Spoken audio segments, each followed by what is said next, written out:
What's up, everybody? It's Anita from AnitaAvalos.com, and today for Wellness Wednesday I'm starting a blog series post of why Weight Watchers, basically why I hate Weight Watchers. You know, I knew that when I was going to start doing these posts that these might actually really piss some people off, because I know a lot of people in my personal realm who are avid Weight Watchers devotees. They love it. It's actually been a big part of a lot of people in my family's lives. It was a big part of my life for a long time, and contents of that, and I'm going to tell you a little bit about that in just a moment. So I knew that this might actually ruffle some feathers and stir the pot a little bit. But you know what? I wouldn't be the health coach and nutrition coach that I want to be without spreading the truth and maybe pissing some people off, but getting them to open their minds to actual health and real nutrition. So in today's post, I'm going to talk a little bit about reason number one, why I have such a damn issue with Weight Watchers or any other program like it. So I shouldn't just say Weight Watchers. I should say pretty much any program where you're calorie counting or counting anything of any sort, fat, carb, whatever you want to do and count and get yourself crazy about it. Or a lot of these little packaged food things like Jenny Craig, Nutrisystem, those kind of things, where you're completely dependent on packaged food. So I don't want to just put Weight Watchers in that category, but I am focusing on Weight Watchers because this is the one that I spent the most time on. So to be fair, like I just said to you guys, I did Weight Watchers long ago. I did it several times, and even when I wasn't formally doing it, you know, like I wasn't like going to meetings and stuff like that, I was doing a form of it. I had my little Weight Watchers points books, and I, was following that, and I had a bunch of the frozen foods in my home and in my freezer, and I was following a form of it. So it's not to say that I have no concept of how it works. I know that the other claim is that, well, they've changed and it's updated and it's new and it's more holistic in nature. So, to be fair, I did go to the site, I did poke around for a while and spend a few hours researching to just see, okay, is it really different? And to be honest with you, I was hoping that they would really, prove me wrong. And for a minute I was like, maybe I am wrong. Like, this looks pretty cool. They're like saying have lots of fruits and vegetables. Maybe they are on the track and they're talking about changing habits and changing your thinking. I'm like, okay, maybe they have like actually shifted in a better direction. But sadly, not so much. Once I started digging a little bit deep, getting on the message boards, seeing the food products that they still have, it's still crap ingredients, it's still a crap mentality, and you know what? It's a short-term fix, a band-aid on a larger problem that exists for you and will not lead to true and lasting health. And this is what it's about. It's about true and lasting health so that you can go out there and rock the hell out of your life, which you cannot do if you're going on this calorie point counting train. So reason number one of why I hate Weight Watchers is, drumroll please, is that calorie counting or any counting leads to crazy. It leads to a crazy neurotic mentality in you, okay? And I said on my post today that the counting game is the new crying game, because it just leads to discomfort, being neurotic, and actually it could be a catalyst into an eating disorder. So what do I mean by that? Well, you might say, well, Points Plus is points, it's not calories. Sorry, folks, it is still calorie counting. It's just a clever way that they've packaged it to make it a little bit easier on you so that you don't have to sit there and know exactly what's in, the exact calories of this meal, but you can just have your points, and if you count your points, then you're cool. Okay? But what happens here is that you're just in this mentality of like, spending, so to speak, and you want to spend within your limit. But is that really teaching you how to listen to your body, feed yourself when you're hungry, stop when you're full, and by the way, choose food that's actually healthy? Not exactly. So this is the big problem. And I remember that when I was caught into this whole mentality, I remember having like sheets of paper where I would like chart my points. I had like tally marks, or if I was actually counting the actual calories, I had numbers all over the place and just going crazy and having this feeling of like kind of wanting to beat the system, like, like I found a loophole, and like if I get this instead of this, then I've totally, I've kept underneath the point count for the day, and I'm good to go. But it actually did not teach me how to lose weight at all. I was filling up a lot on things like frozen yogurt, and I thought, wow, this is great. Technically it would have 0 points because it's carb-free, sugar-free, taste-free sometimes, you know, and I was just getting heavier and heavier because I was filling my body with chemicals.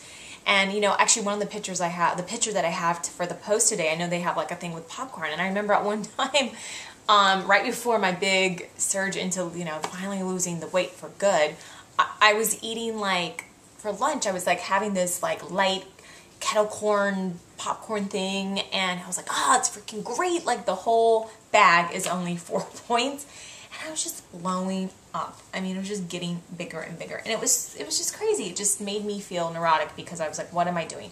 Now, some people do really lose weight. They drop the weight, but the issue is then you're always in this calorie counting game in some form or another. You never really get to know what works for you and how to work within the system that's unique for you, and also incorporating truly healthy foods that are going to help you go the distance in your life and live long and live healthy, live cancer-free, live disease-free, live illness-free. And to me, that is way bigger than just fitting in a size 2 or a size 4, you know. It's nice, but if you're sick on the way there, and if you're not really flooding yourself with nutrients, really is it worth it? I don't think so. And I can testify that you can actually get into a size 2 and a size 4 without all this crazy calorie counting, point counting crap. So what do you do instead? So I came up with 3 simple tips for you today on how you can start to break free of that mentality and get into a much healthier mentality. One is eating real whole foods and a heavily plant-based diet. Real whole foods and a heavily plant-based diet. So what does this mean? This means that your food, the majority of your food, is food that comes from the ground or ate the ground or swam in the sea, some of those kinds of things there, and can actually decompose over time. And, you know, it's not going to, you know, you got a head of lettuce, it's not going to last forever, right? You can't just keep it in the fridge forever. And it's not just to say you're only going to eat lettuce, but things that actually have an expiration date. They're not heavily processed, okay? They're in the most of their natural form as possible. Okay, they don't have 16 syllables where you're like, I don't know, dextrin, molly, sorbate, this and that, and you're like, I don't even know what the hell that means, but I'm going to eat it anyways. Steer away from that. You should not need Wikipedia or a dictionary or some other kind of source to figure out what it is. Now, I will say that there are some things in the health food community where you're like, I never heard of that. Like, what the hell is spirulina? But spirulina is an actual thing. It's not some substance that someone, you know, contrived and a chemist put together. It's a real, you know, algae. And it has beneficial properties for you. So there might be things that you come along as your education spreads where you're like, I don't know what that is. But that's not what I'm talking about. I'm talking about man-made chemical things that are 16 syllables long and you don't know what the hell it is and you're ingesting it on a daily basis. You want to cut that out of your world, okay? So real foods, heavily plant-based diet means that you're having a lot of fruits and vegetables, okay? That's the majority of your plate. Doesn't mean you have to go vegan. It just means that the majority of your food should be plant-based, with the other things kind of on the peripheral. Okay, so that's a really good way. My second tip is eating those foods that we just talked about as meals as opposed to a bunch of snacks. So I know that there's a lot of back and forth about whether you should have small meals throughout the day or 3 solid meals. I have to tell you personally that having 3 solid meals a day, maybe a snack occasionally mixed in, has been really beneficial for me, controlling my blood sugar level and also forcing myself to take the time to lovingly prepare something for myself, put it together, sit down, eat it, enjoy it as a meal as opposed to like this whole rush mentality. What happens when you're doing something like PointsPlus or calorie counting is that you're always kind of like in this numbers game, okay? You're like, for me personally, I'll just speak personally, I was like, okay, well, maybe I have a little bit left, so I don't know if I'm really hungry, but I have some points left and I want to get the most bang for my buck, so to speak. It's kind of like being a shopaholic and with your credit card and you're like, maybe I can make one more purchase. Let me call my credit card company and see if I can just get in under the wire today. You don't want to live like that. That's not the way you want to live. You want to start to live in a way where you know when you're hungry, you eat when you're hungry, you stop when you're full, you eat something that is both nutrient rich and pleasure filling, that it should taste good and you should enjoy it, okay? And hopefully around people that you enjoy being with. That's part of the pleasure too. And then you stop when you're full. And wow, what happens? You get empowered. You start to really know what you like, what works for you. That's what we're talking about, and that will carry you through a long, healthy life as opposed to counting. My last tip for the day, tip number 3, is to start working on your relationship with food. You know, a relationship with food is no different than any other relationship that is worth having. You have to work on it. You have to be willing to examine it. You have to be willing to readjust things. Okay, it's no different with food, and especially for women, we sometimes have times when we have such a crazy relationship, such a confrontational relationship with food, because we've gotten mixed messages all our lives about what it means to be thin and what food means, and food is reward, food is punishment, all these crazy things. So you need to start getting really clear about what your relationship with food is. So, you know, one of the ways you can do is start asking yourself simple questions like, what is my relationship with food? Do I use food as a reward or as a punishment? Do I turn to food when I'm sad, depressed, happy? When do I turn to food? Do I look at food as just a source of pleasure or a source of like kind of taking off the edge and numbing the pain? Or do I see it as something that is nutrient dense, that's nourishing my body and mixed with a pleasure as well? So it's a great way to start thinking, really kind of getting in there and digging deep and not being afraid to see what comes up about your relationship with food. Books like Women, Food, God by Janine Roth is an excellent way to start getting started. Also an excellent way to start getting started might be booking a Ready, Set, Hot breakthrough session with me, which is my initial consultation that I like to do with people. It's about a 40-minute session. You can book one with me on my site, and we do a lot of just getting really clear about, you know, things like this, like when do I turn to food? What's my relationship with food? What's blocking me from what I really want? And provides a lot of clarity in a short amount of time.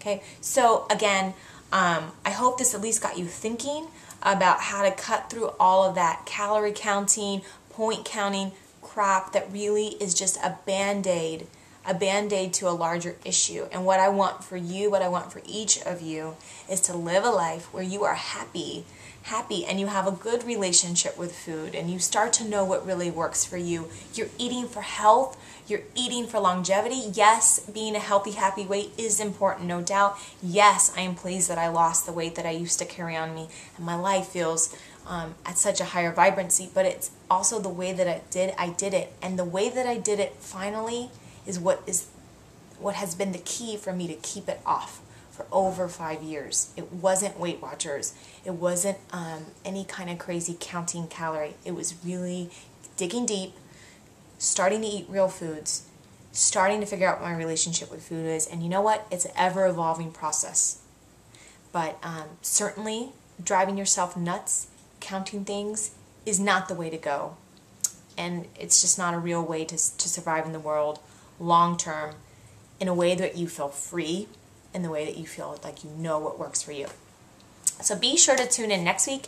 If you know somebody who could really benefit from this post today, please forward it along. Share the news, share the love, send me a comment below. Let me know how you broke free from the whole crazy counting game, if that was indeed you. If you feel like maybe you disagree with me and you want to kind of talk about it, that's fine too. Let's have some dialogue. Let's get clear about what it means to be really healthy. Please feel free to share this. Like it, and just spread the news about real health. So this is Anita from AnitaAlvarez.com. I will see you next week, and we will get a little bit further, and we'll talk about the misalignment right now that Weight Watchers has with its own 4 pillars of healthy living, and why I have a big issue with that as well. So take care. Have a great week.